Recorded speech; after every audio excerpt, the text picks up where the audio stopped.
చూస్తావా లేదా అంటే దాని అర్థం ఏంటి? అతనితో నీవు, నీతో అతను కలిసి పనిచేస్తారా లేదా? అలాగనే పరిశుద్ధాత్మ దేవుడితో నీతో పరిశుద్ధాత్మ దేవుడు కలిసి పనిచేస్తే ప్రతి అసాధ్యమైనటువంటి కార్యాన్ని దేవుడు సాధ్యం చేస్తాడు. దేవునికి మహిమ కలుగును గాక. ఈరోజు నీ కుటుంబంలో ఏది అసాధ్యమైననుకుంటున్నావో గుర్తించలేకపోతున్నావు.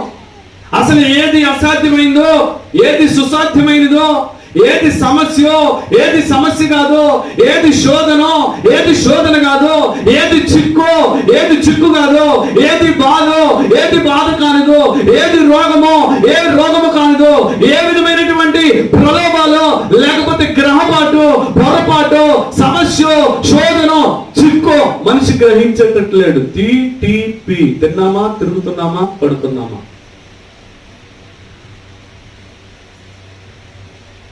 ప్రియమైనటువంటి దేవుని ప్రజలారా, నీ సమస్య ఏంటో, శోధన ఏంటో, చిక్కేంటో, బాధ ఏంటో, ఆటంకం ఏంటో, అడ్డులేవో, నీ కుటుంబంలో నీ అభివృద్ధికి అడ్డుగా ఉండిపోయిన కారణాలేంటో నువ్వు గ్రహించలేకపోతున్నావు. గ్రహించినప్పుడు నువ్వు పరిశుద్ధాత్మ దేవునికి ఎలా చెప్పగలుగుతావు? పరిశుద్ధాత్మ దేవునికి నువ్వు చెప్పనప్పుడు ఆయన నీలో ఎలా పని చేయగలుగుతాడు? ఆయన నీలో పని చేయకపోతే నువ్వు ఎలాగ సాక్షిగా మారుతావు? నువ్వు సాక్షిగా మారకపోతే ఎవరు సువార్త వింటారు? ఎవరు సువార్త వినకపోతే దేవుని ఎలాగో మహింపరచబడతాడు? ఎలా ఆత్మలు రక్షించబడతాయి? ఎలా దేవుడు కార్యాలు చేయడానికి పురుగొల్పబడతాడు? చూసారా మీ మీద ఎంత భారం ఆధారపడుతుందో? నువ్వు చెప్పే సాక్ష్యం మీద ఎంత భారం ఆధారపడిందో తెలుసా? నువ్వు బలిపీఠం మీద నిలబడి పలికే ఒక పలుకు, నా జీవితంలో ఈ కార్యం దేవుడు చేశాడండి అని చెప్తున్న ఒక మాట వెనక ఎంత అద్భుతమైన, ఆశ్చర్యకరమైన దేవుని ప్రణాళిక ఉందో తెలుసా? ప్రేమ దేవుని బిడ్డలారా, నిన్ను సాక్షిగా దేవుడు చేయాలనుకుంటున్నాడు. ఏ విషయంలో చేయాలనుకుంటున్నాడో తెలుసా? నువ్వు ఏ విషయంలోనైతే సమస్యని గ్రహిస్తున్నావో, శోధనని గ్రహిస్తున్నావో, చిక్కుని గ్రహిస్తున్నావో, దీని ద్వారా నాకు సంతోషం లేదు, దీని ద్వారా నాకు సమాధానం లేదు, దీని ద్వారా నాకు నెమ్మది లేదని ఆ సమస్యను గుర్తించి పరిశుద్ధాత్మ దేవుని యొక్క పాదాల దగ్గర నువ్వు తీసుకొచ్చి ఆ సమస్యను పెట్టి కన్నీరు విడవగలిగినట్లయితే ఆ ప్రతి సమస్యను కూడా దేవుడు నీ నుంచి దూరం చేసి నీలో గొప్ప సంతోషాన్ని నింపి నిన్ను ఎక్కడ నిలబెట్టాలని దేవుడు ఆశపడుతున్నాడు. దేవునికి మహిమ కలుగును గాక. నిన్ను సాక్షిగా దేవుడు చేయాలనుకుంటున్నాడు. గట్టిగా చప్పటబడి దేవుడిని కనపడతాడు. ఒక గ్లాస్ ఉపయోగపడుతుంది, ఒక పెన్ను ఉపయోగపడుతుంది, ఒక మౌత్ ఉపయోగపడుతుంది, ఒక టూత్ బ్రష్, పేస్ట్ ఉపయోగపడుతున్నాయి. నీ చుట్టూ ఉన్న ప్రతిదీ ఉపయోగపడుతుంది. నువ్వు ఒకసారి ఆలోచన చేయి, నేను ఎవరికన్నా ఉపయోగపడుతున్నానా? నువ్వెవరికి ఉపయోగపడినా పర్వాలేదు. ప్రియమైన దేవుని బిడ్డలారా, నువ్వెవరికి ఉపయోగపడినా ఉపయోగపడకపోయినా పర్వాలేదు. దేవుడు నిన్ను ఉపయోగించుకొని శ్రేష్టమైన పాత్రగా రాబోయే దినాల్లో లేవనెత్తాలనుకుంటున్నాడు. గట్టిగా చప్పటి దేవుని కనపడతాం. ఉన్నతమైన కుటుంబముగా ఈ కల్వరి టెంపుల్ మందిరములో సభ్యులైన వాక్యం వింటున్న ప్రతి బిడ్డను దేవుడు లేవనెత్తాలనుకుంటున్నాడు. ప్రతి యవనస్తుని ఒక సాక్షిగా, ప్రతి వృద్ధ స్త్రీని ఒక సాక్షిగా, ఒక స్త్రీని ఒక పురుషుని ఒక సాక్షిగా ఆ పరిశుద్ధాత్ముడు మన మధ్యలో సంచరిస్తూ, మన కొరకు ఈ పరిశుద్ధ గ్రంథాన్ని రాయించి మాట్లాడుతూ మన మధ్యలో సంచరిస్తున్న ఆ దేవుడే మీ పట్ల, నా పట్ల ఘన కార్యం చేయబోతున్నాడు. దేవునికి మహిమ కలుగును గాక. ఇది యేసు బాబు ద్వారా జరిగే కార్యాలు కాదు. ఇది కల్వరి టెంపుల్ ఒక మందిరము ద్వారా జరిగే కార్యాలు కావు. ప్రకటించబడుతున్న, పనిచేస్తున్న పరిశుద్ధాత్మ దేవుని కార్యాలు ఇవి. సమస్త ఘనత, మహిమ, ప్రభావాలు యేసయ్యకే చెల్లాలి. సమస్త ఘనత, మహిమ, ప్రభావాలు నీ పాటను బట్టి, నీ సాక్ష్యాన్ని బట్టి, నీవు చేస్తున్న పనిని బట్టి, నువ్వు ఇస్తున్న అర్పణను బట్టి ఘనత యేసయ్యకి రావాలి తప్ప ఎక్కడ కూడా సేవకులు కానీ, సేవా పరిచర్లో ఉన్న ఏ వ్యక్తికి కానీ ఘనత చెందకూడదు. కాబట్టి నిన్ను సాక్షిగా చేసే క్రమంలో ఈ సంవత్సరం పరిశుద్ధాత్మ దేవుడు నిన్ను అభివృద్ధి పరిచి నిన్ను సాక్షిగా చేయాలనుకుంటున్న వేళ దేవుడు నీతి రీతిగా మాట్లాడుతున్నాడు. ఒకటి, నువ్వు సాక్షిగా మారాలంటే దేవుని వైపు ఎవరిని తిప్పాలి? చెప్పాలందరూ కూడా. నీ హృదయము, మొన్న చెప్పాను కదా, తెచ్చుకున్నారు అందరూ. శుక్రవారం ఎంతమంది ఉన్నారమ్మా? శుక్రవారం ఉన్న వాళ్ళు ఎంతమంది ఉన్నారు? తెచ్చేసుకున్నారు అందరూ. ఎక్కడుంది? ఎక్కడైనా పడుకొచ్చేసారా? బ్యాంకుల దగ్గర, అప్పుల దగ్గర, తాకట్ల దగ్గర, ఎక్కడో అబ్బాయి దగ్గర ఎక్కువ గారికి ఎవరు ఇచ్చారా? మా ఎవరిది ఎక్కడెక్కడ ఉందో తెచ్చేసుకున్నారు ఈ ఆదివారం. అప్పిచ్చిన మొత్తం తెచ్చేసారా? తెచ్చేసిన వాళ్ళందరూ సాక్షులుగా మారిపోబోతున్నారు. దేవునికి మహిమ కలుగును గాక. ఇప్పుడు ఎక్కడో ఉన్న హృదయాన్ని మనం చెప్పాను కదా, ఒక ఆయన పాట పాడతాడు, ఏమని? హృదయం ఎక్కడున్నది, హృదయం ఎక్కడుంటుంది? నీ బొంద ఎక్కడుంటుంది? నిజమే, పాటలో మంచి అర్థం ఉందండి. వాడిది ఎక్కడో ఉంది, ఏడుందో వాడికి తెలియట్లేదు. ఎక్కడెక్కడో ఉండి ఇక్కడికి వచ్చి పరిశుద్ధాత్మ దేవా నాకు అది, నాకు ఇది, నన్ను నచ్చేయి, నన్ను ఇచ్చేయి అంటే కుదరదు.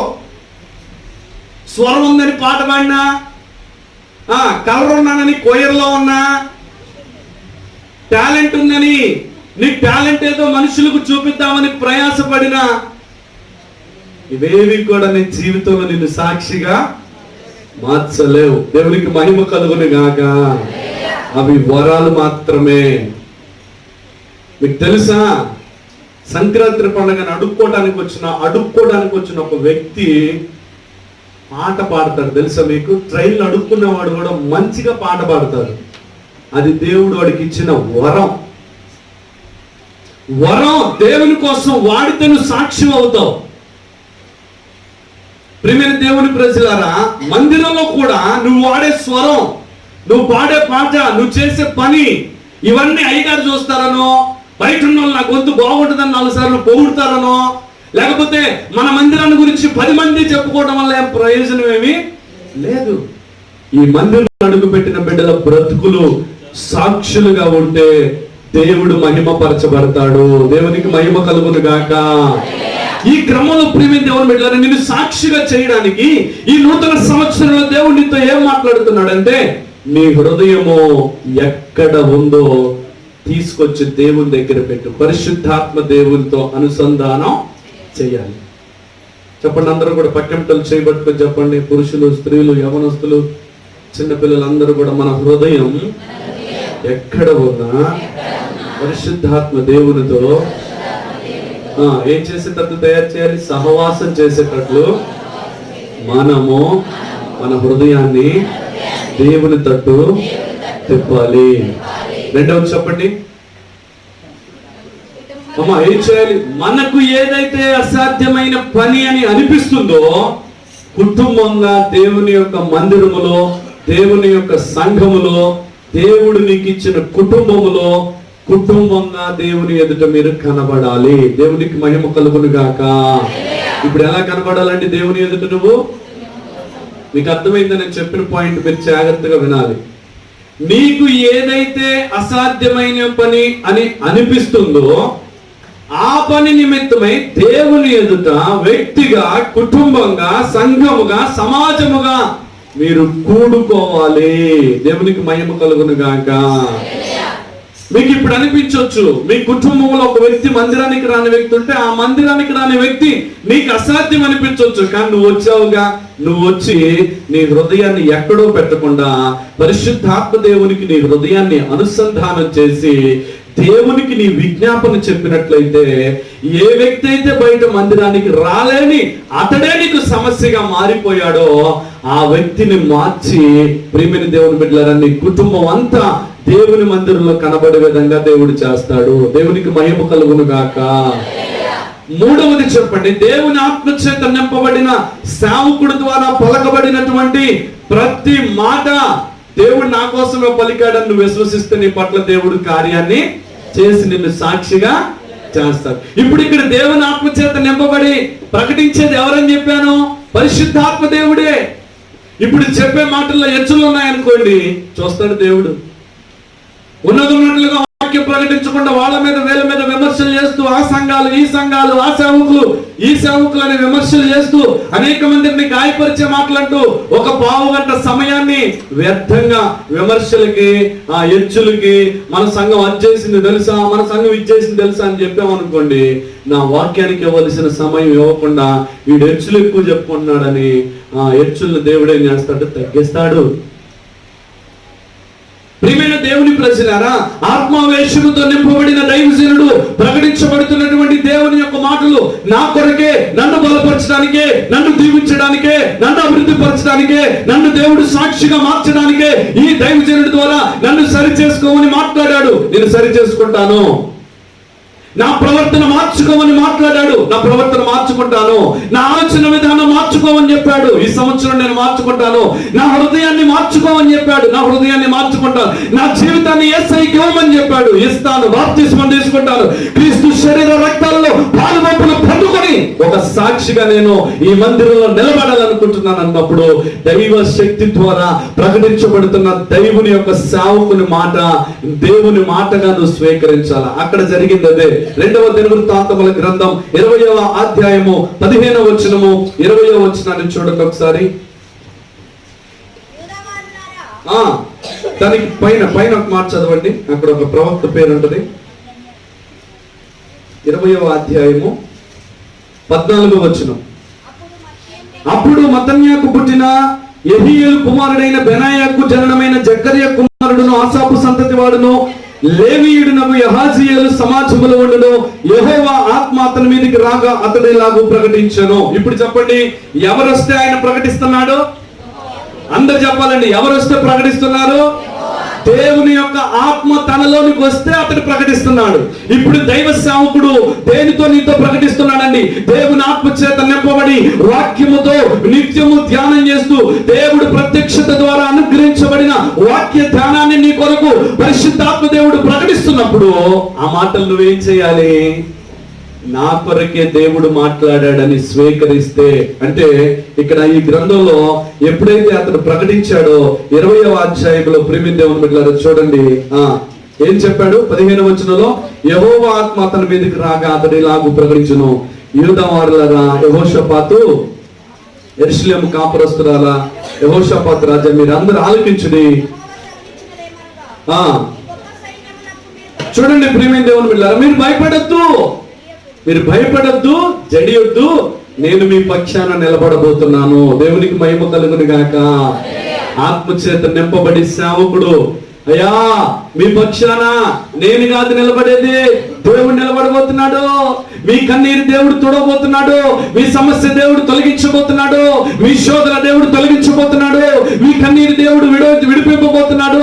నీ కుటుంబంలో ఎంత కన్నీరు నువ్వు కార్చావో అంత సంతోషకరమైన దినాలు నువ్వు చూడబోతున్నావు.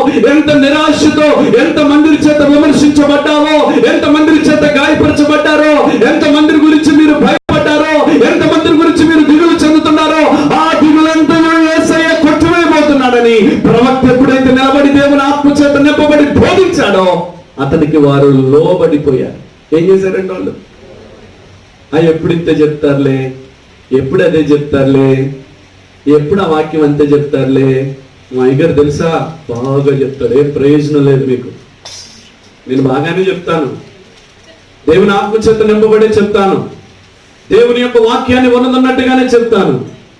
అది నీ గుండెల్లో లేకపోతే నీకేం ప్రయోజనం లేదు. అది నీ గుండెల్లో పెట్టుకొని వెళ్ళకపోతే నీకేం ప్రయోజనం లేదు. ఆ వాక్యాన్ని నీ గుండెల్లో పెట్టుకొని దాని ప్రకారం నువ్వు జీవించకపోతే నీ జీవితంలో కార్యాలు జరగవు.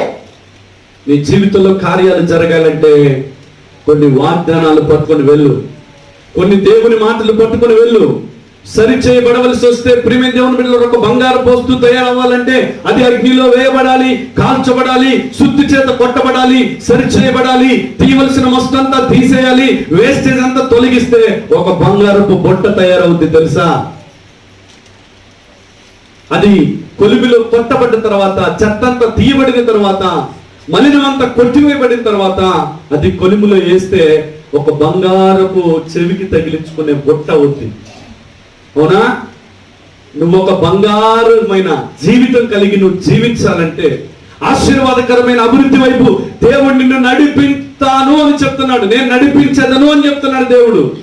నువ్వు నడవడానికి సిద్ధంగా ఉంటే ఆయన నిన్ను నడిపిస్తాడు. 4వ ప్రాముఖ్యమైనటువంటి మాట ప్రియమైన దేవుని బిడ్డలారా చూడండి, ఏం చెప్పాను? నీకు ఎదురవుతున్న ప్రతి సమస్య గురించి నువ్వేం చేయాలట? విచారణ చేయాలి. 1 దినవృత్తాంతముల గ్రంథం 14వ అధ్యాయంలో ఒక మాట ఉంటుంది చూడండి. చివరిగా ఈ మాటను చూసి ముగించుకుందాం. మొదటి దినవృత్తాంతముల గ్రంథం 14వ అధ్యాయము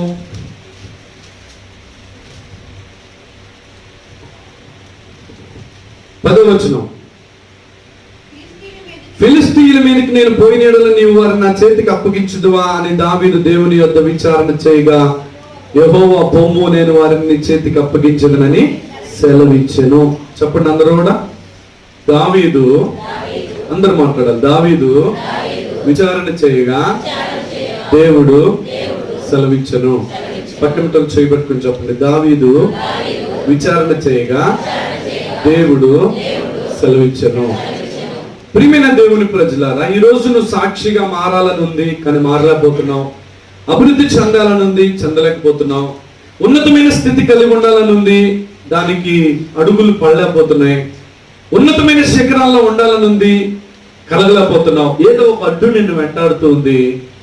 ఆ అడ్డును బట్టట 4వ ప్రాముఖ్యమైన మాట, దేవుని సన్నిధిలో విచారణ చేస్తే ఆయన నీకున్న ఆ అడ్డును ఏం చేస్తాడంట? చెప్పాలి అందరూ కూడా. అందరు ఇట్లానండి, తొలగిస్తాడని గట్టిగా మాట్లాడాలి అందరూ. ఏం చేస్తాడు దేవుడు? ఆ అడ్డుని గట్టిగా చేతిలో వాళ్ళందరూ కూడా. దేవుడు ఏం చేస్తాడు? ఆ అడ్డులన్నింటినీ ఏం చేస్తాడు దేవుడు? నువ్వు సాక్షిగా కాకుండా అడ్డుపడుతున్న ప్రతి అడ్డు యేసు నామములో తొలగిపోవును గాక. తొలగిపోవాలంటే నువ్వేం చేయాలంటే, ప్రేమ దేవుని బిడ్డలారా, దేవుని సన్నిధిలో వ్యక్తిగతంగా నువ్వు విచారణ చేయాలా? ఏం చేయాలి? దేవుడి దగ్గర విచారణ చేయాలి. నువ్వు పోలీస్ స్టేషన్కి వెళ్ళావు, కేసు పెట్టావు. కేసు పెట్టిన తర్వాత, కేసు పెట్టిన వెంటనే ప్రేమ దేవుని బిడ్డలారా యాక్షన్ తీసుకుంటారా? కోర్టుకు పంపిస్తారా? వెంటనే ఏం చేస్తారు? పోలీసు వాళ్ళు వచ్చి ఎక్కడ గొడవైంది, ఎట్లా జరిగింది, సాక్షులు ఎవరన్నా ఉన్నారా, పొడిసిన దేవుడు, నెట్టిన దేవుడు, జుట్టు మీకిన దేవుడు, గొరికిన దేవుడు, అన్ని రాసుకుంటారు. రాసుకోరా? దాని పేరే విచారణ. ఏంటిదంటే దాని పేరే 2 నిమిషాలు అయిపోద్దా? చెప్పాలా? మరి మన ప్రార్థన ఏంటి 2 నిమిషాలు అయిపోతుంది? నీకు స్తోత్రం, నాకు ఆత్రం, వేడి అన్నం తింటాం, పడుకోవటం. అమ్మా విజ్ఞాపన ప్రార్థన. మందిరం ఖాళీగా ఉంటుంది తల్లి. నీకు కలిగిన సమస్యను బట్టి దేవుని సన్నిధిలో ఒంటరిగా వెళ్ళి మోకరించి అడుగు, కన్నీరు విడు. ఒకప్పుడు ప్రేమ దేవుని బిడ్డల సన్నిధిలో కళ్యాణి ఎప్పుడు ఒకటే వచ్చేది. మేరమ్మ గారు, కళ్యాణి, మిగతా ఇంకా 2-3 తప్ప ఎవరు ఉండేవాళ్ళు కాదు. అప్పుడు చాలా ఆ ప్రాంతం నుంచి, మా ఇంటి దగ్గర నుంచి ఒకటే నడుచుకుంటూ వచ్చేది. ఎవరైనా పంపిస్తే వచ్చేది, కన్నీరు విడిచేది. కారణం ఏంటంటే ఈ వాక్యాలన్నీ అప్పట్లో ఇంట్లో ఎక్కువగా సేవకులతో ఉండేవాళ్ళు కనుక నేను వాక్యాల వాళ్ళకి ఎక్కువగా చెప్పేవాడిని. ఇక్కడికి వచ్చి కన్నీరు విడిచేది. ప్రేమ దేవుని బిడ్డలారా, దేవుడి దగ్గర విచారణ చేసేది. ప్రతి విషయంలో విచారణ చేయడం నేర్చుకోగా దేవుడు అద్భుతాల వెంబడి అద్భుతాలు జరిగించి ఈరోజు ఒక ఉన్నతమైన స్థితిలో ఈ మందిరంలో సండే స్కూల్ టీచర్ గా పనిచేసిన ఒక వ్యక్తిని దేవుడు ఇచ్చాడు. దేవునికి మహిమ కలుగును గాక. నెక్స్ట్ చంద్రకీర్తి వచ్చింది. యవన ప్రాయంలో సరిచేయవలసినంతగా సరిచేసి దేవుని యొక్క వాక్యాన్ని ఒక సేవకుడిగా, ఒక సండే స్కూల్ టీచర్స్ కూర్చోబెట్టి, యవనస్తులను కూర్చోబెట్టి బోధిస్తున్నప్పుడు వాక్యానికి లోబడి ఈ సన్నిధికి వచ్చి ఒంటరిగా కన్నీరు కారడం నేర్చుకున్నారు. సండే స్కూల్ పరిచయం చేయడం నేర్చుకున్నారు. ఈరోజు ఆ బిడ్డలు ఏం చేయబడ్డారు? ఆశీర్వదించబడ్డారు. మీకు తెలుసా, అన్నిటికన్నా ప్రాముఖ్యమైన లైఫ్ ఏదైనా ఉందంటే అది కుటుంబ వ్యవస్థే. కుటుంబ వ్యవస్థలో అడుగుపెట్టిన తర్వాత అసలు కథ ఉంటుంది ఇక్కడ ఉన్న వాళ్ళందరికీ. ఫస్ట్ ఏం తెలియదు, యవన ప్రాయంలో ఉన్నంతసేపు ఏం తెలియదు, బాల్యంలో ఉన్నంతసేపు ఏం తెలియదు. బాల్యంలో ఉన్నంతసేపు అమ్మ నాన్న పెడతారు, తింటా ఉంటాం, తిరుగుతాం, అయిపోద్ది, చదువుకుంటాం, ఏదో సర్టిఫికెట్లు వచ్చేస్తాయి, అయిపోద్ది. అబ్బాయి నీకు పెళ్లి చేస్తుంటారా అంటారు. మంచిది, రైట్ అంటాడు. ఆడ చూడాలి, ఏడు చూడాలి, లైట్ ఆడ చూడాలి, ఎట్టబడి తీసుకొచ్చి వేస్తారు. వేసిన తర్వాత ఉంటుంది అసలు కథ. కుటుంబ వ్యవస్థ ఆర్థికంగా, ఆరోగ్యంగా, ఆశీర్వాదకరంగా లేకపోతే వాడు అనుభవించే ప్రత్యక్ష నరకం ఇంకెవడు అనుభవించడండి. వాస్తవం అంటారా కాదంటారా? కుటుంబ వ్యవస్థలో అడుగు పెట్టినప్పుడు ఆరోగ్యం కానీ, ఆశీర్వాదం కానీ, ఆర్థిక విషయాల్లో కానీ సరి అయినటువంటి స్థితిగతులు కుటుంబంలో లేకపోతే వాళ్ళు అనుభవించే బాధ అంతా ఇంత కాదు. కొత్తగా పెళ్ళైంది అనుకోండి, రోజు హాస్పిటల్కి తీసుకెళ్లాల్సి వస్తుంది అనుకోండి భార్యని, పరిస్థితి ఏంటి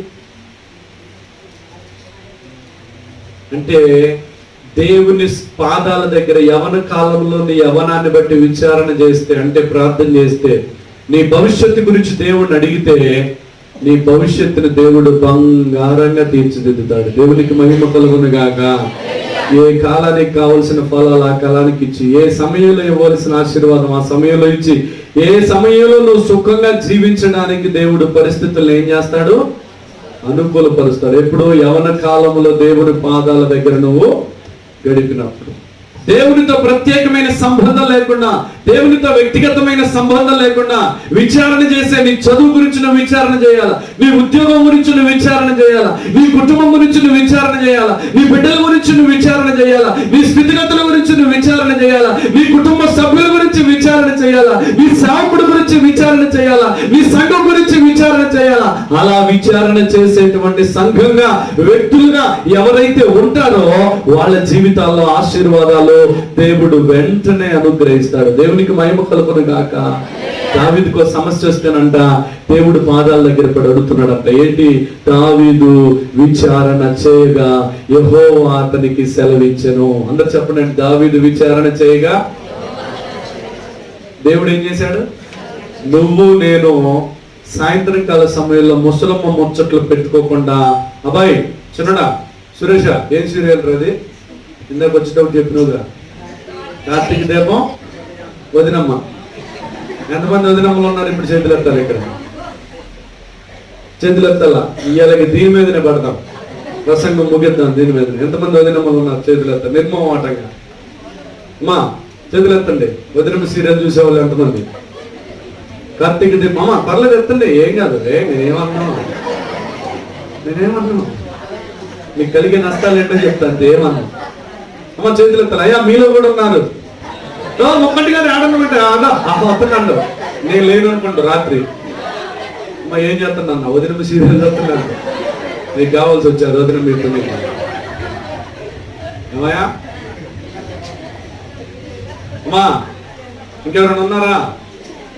ఆ దీపాలు ఆడ ఆర్పి మీ దీపాలు వెలిగించుకోండి. ముందు మీ దీపాలు ఆరిపోతున్నాయి చూసుకోవట్లే. ముందు మీ బిడ్డల దీపాలు ఆరిపోతున్నాయి చూసుకోవట్లే. ఎవరు? అవి వెలిగించబడాలంటే ఆ సమయంలో దేవుని మందిరంలోకి వచ్చి ఒంటరిగా మోకరించి అడగండి. రాత్రి మేము కూడా వచ్చి ప్రార్థించుకుని వెళ్ళాం. అప్పుడప్పుడు నేను కూడా వస్తున్నా. ప్రవళిక మిగతా 2-3 వృద్ధులు కలిసి ఇక్కడ ప్రార్థన చేస్తున్నారు. మంచిది. మీ దీపాలు ఆరిపోబోతున్నాయి. నా ప్రియ సహోదరి సహోదరులారా, చూడటానికి వాల్ పోస్టర్లు బాగుండొచ్చు, సీరియల్ బాగుండొచ్చు, రుచికరంగా ఉండొచ్చు. ఒక రోజు నా డైరెక్టర్ కి నువ్వు లెటర్ రాయి. ఏమన్నా తెలుసు? అయ్యా నా క్యాన్సర్ జబ్బు వచ్చింది, నీ సీరియల్ నేను రోజు చూసేదాన్ని, నాకేమన్నా ఆర్థిక సహాయం పంపించని అడుగు. పంపిస్తాడు. కార్తీక దీపం ఆరిపోక ముందే చూసేదాన్ని. అయ్యా దీపం ఆరిపోక ముందే చూసేదాన్ని. ఇప్పుడు నా దీపం ఆరిపోయింది, నా కొడుకు దీపం ఆరిపోయింది, నా భార్య నా బిడ్డలు కోడలు విడిపోయారు. ఇప్పుడు వాళ్ళ కుటుంబాన్ని కట్టడానికి కార్తీక దీపం తీసిన డైరెక్టర్ కి ఫోన్ చేయండి, అడగండి, వాడు వచ్చి కడతాడు. వదినమ్మ సీరియల్లో విడిపోయినటువంటి వాళ్ళకు ఫోన్ చేయండి. మీరట్టు ఇడిపోయారు, మేము అట్టే ఇడిపోయాను. నువ్వెట్ట గొంతు విసుకున్నావు, నేను అట్టే విసుకుదాం మాత్రమే. మా మీరంటే గాలి తిరుగుతున్నారో మేము కూడా అట్టే తిరుగుతామని ఎవరు వస్తుంది చూస్తున్నారు సీరియల్. అదే వాళ్ళు తిరిగినట్టే మనం తిరుగుదాం. ఓ సినిమా థియేటర్ వాడికి రాయి, మీకు ఉద్యోగం లేనప్పుడు. అయ్యో నీ సినిమా థియేటర్కి ఒక 1000 సార్లు నేను వచ్చాను కదయ్యా, 1000 సార్లు ఫస్ట్ క్లాస్ లో కూర్చొని సినిమా చూశాను. నాకు ఇప్పుడు రోగం వచ్చింది, బీపీ వచ్చింది, షుగర్ వచ్చింది, రోగం వచ్చింది. నా రోగాన్ని తగ్గి నాకు ఇప్పుడు ఉద్యోగం రావట్లేదు రా బాబు. సినిమాలు సినిమాలు సినిమాలు అని నీ థియేటర్ చుట్టూ నా జీవితం అంతా నాశనం చేసుకున్నాను. ఒక థియేటర్ వాడికి లెటర్ రాయి, వాడు నిన్ను బాగు చేస్తాడా? వాడు నీకు ఉద్యోగం ఇస్తాడా? వాడు నిన్ను బాగు చేస్తాడా? మరి బాగు చేసేది ఎవరండి? యేసుక్రీస్తు అనే పేరుకున్న అర్థం రక్షకుడు. చెప్పండి అందరూ కూడా. ఆయన పేరు ఏం పేరు? గట్టిగా చెప్పాలందరూ. ఆయన పేరు ఏం పేరండి? రక్షకుడు. ఇంకా మరో పేరు లేదు ఆయనకి, రక్షకుడు. ఆయన ఏం చేస్తాడు? ఆయన దగ్గరికి నువ్వు వచ్చి విచారణ చేయాల ప్రతి సమస్య గురించి. ఇక్కడికి వచ్చి విచారణ చేయటం కాదు. సుఖం ఏం చేస్తుంది? సుఖం వాళ్ళ ఇంట్లో ఏం కూర వండింది, మేరం వాళ్ళ ఇంట్లో ఏం కూర వండింది, ఈ విచారణలు ఎక్కువ మనకి. మందిరానికి వచ్చిన ఏ విచారణ ఎక్కువ అండి? అయ్యగారు లావ్ అయ్యాడా, ఏం మళ్ళీ తగ్గిపోతున్నాడు, మళ్ళీ లావ్ అవుతున్నాడు, ఏంటి ఏ విచారణ ఇది? ఏ విచారణ అండి? ఇహలోక మాలిన్యం. దేవునికి మహిమ కలుగును గాక, ఇది నశించును గాక. ఈ రోజు నుంచి ఎంతమంది మార్చుకుంటారు మీ యాటిట్యూడ్ని? మార్చుకోండి ప్రేమైన దేవుని బిడ్డలారా. సీరియల్ మీ జీవితాలను కట్టవు. దావీదు సమస్య వస్తే దేవుడి దగ్గర విచారం చేసేవాడు. దేవుని మందిరానికి రండి, ఆ సమయంలో దేవుని మందిరంలో వచ్చి మీ బిడ్డల కొరకు, భర్త కొరకు, కుటుంబాల కొరకు కన్నీరు విడవండి. దానికి నీకు తోడు అవసరమా? తోడు ఉంటేనే వస్తారు కొంతమంది, తోడు ఉంటేనే వస్తారు. నువ్వు అతను ఒకే అనురాబద్దు నేను కూడా పోలే, ఇంకే శుక్రవారం ప్రార్థన, ఇద్దరం కలిసి వదిన సీరియల్ చూద్దాం. చెప్పు, నువ్వే చెప్పాలంటే నిజాలు.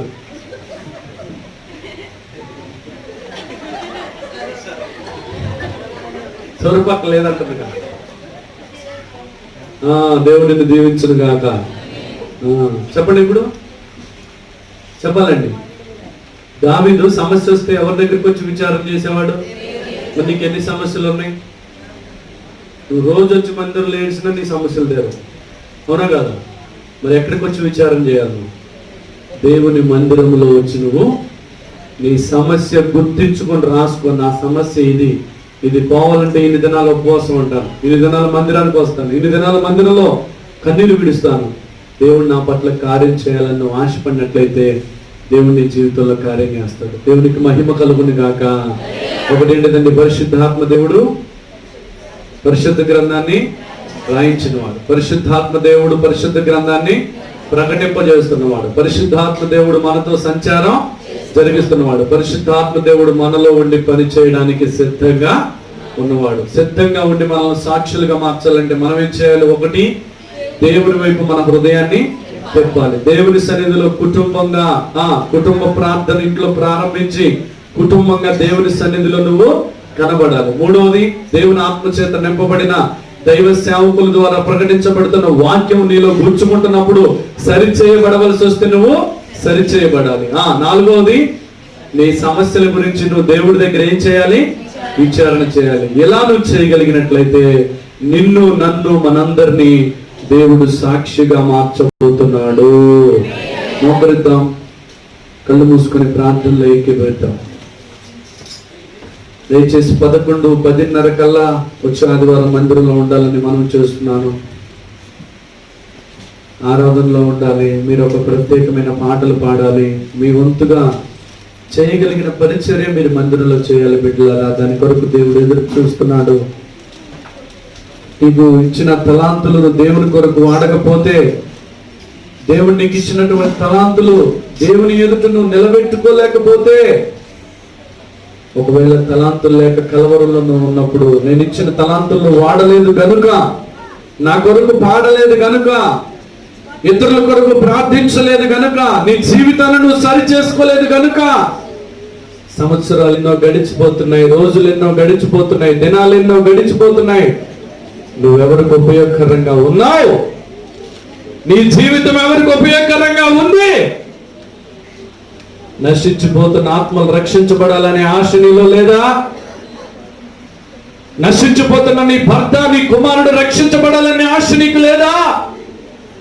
లోకములో ఉన్న సీరియల్, లోకములో ఉన్న సినిమాలను నమ్ముకొని సమయం అంతా వాటికి కేటాయిస్తూ నీ జీవితాన్ని ముందుకు తీసుకెళ్తున్నావు. నువ్వు సాక్షిగా మారలేవేమో. ఒకవేళ నువ్వు చావలసిన రోజు దగ్గర పడితే, ఒకవేళ ఈ క్షణమే నీ ప్రాణం ఆగిపోతే, నీ ప్రాణం ఎక్కడికి వెళుతుందో తెలుసా? ఆరని అగ్ని గుండములోనికి వెళుద్ది. నిత్యము మండే మంటలో నీ శరీరమై నువ్వు తట్టుకోగలవా? ఈరోజే నీ జీవితాన్ని దేవునికి సమర్పించు. అయ్యా, నాపై నీ కృప దయచేయమని, నన్ను నీ సాక్షిగా మలుచుకో, మార్చుకో. పరిశుద్ధాత్ముడా, నాతో నీవు, నీతో నేను కలిసి పని చేద్దాం.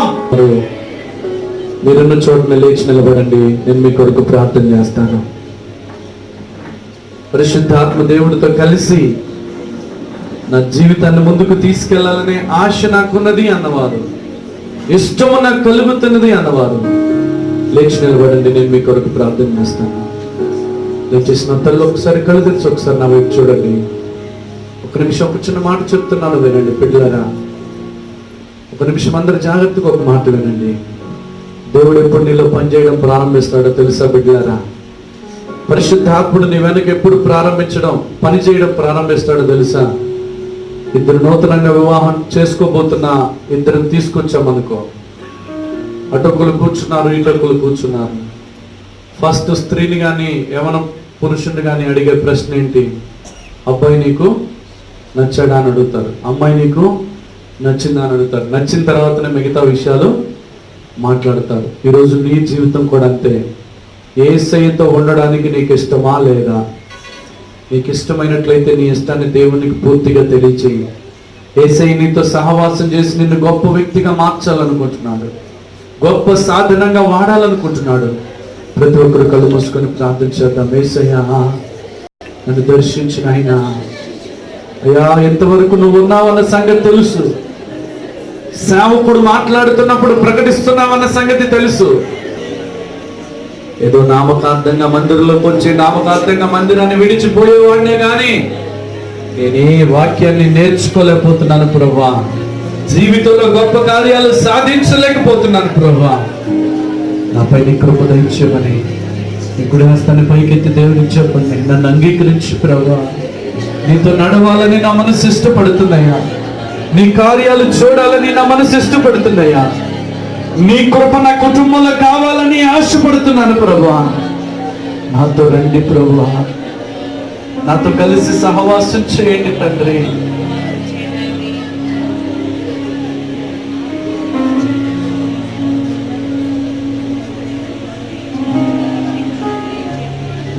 ప్రార్థన చేయండి ప్రతి ఒక్కరు.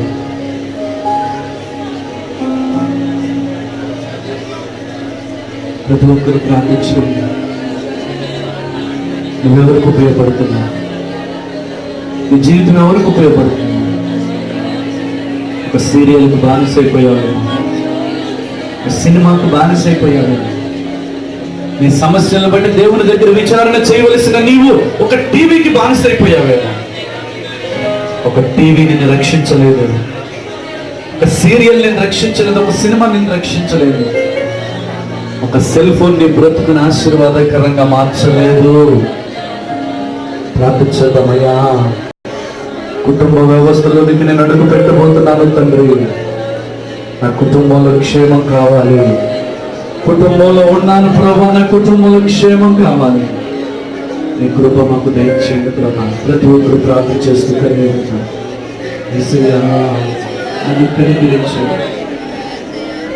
గూడు విడచిన పక్షిని నేను యేసయ్యా, గూడు విడచిన పక్షిని నేను యేసయ్యా, గుండె చెదరిన వాడను నేను యేసయ్యా. నీ జాలితో నీ కరుణతో, అందరూ చూద్దాం, నీ జాలితో నీ కరుణతో ప్రేమించయా నా యేసయ్య లేక, నీ ప్రేమ లేక కృంగుచున్నది, నలుగుతున్నది, ఏడుస్తున్నది. నీ ప్రేమ లేక, నీ ప్రేమ లేక.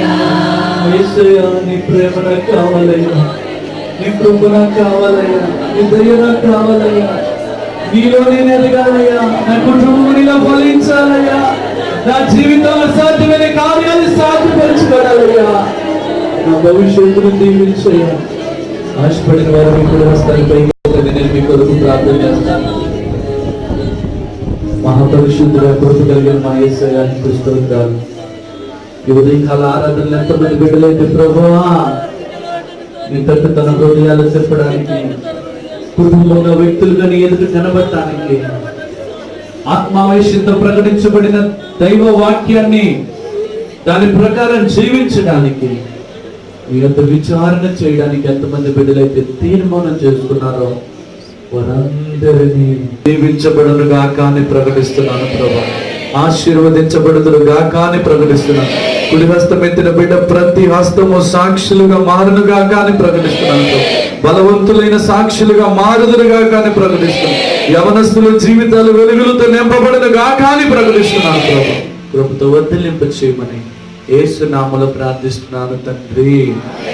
తండ్రి, కుమార, పరిశుద్ధాత్మ త్రియేక దేవుని దీవెన ఇప్పుడెల్లప్పుడు సదా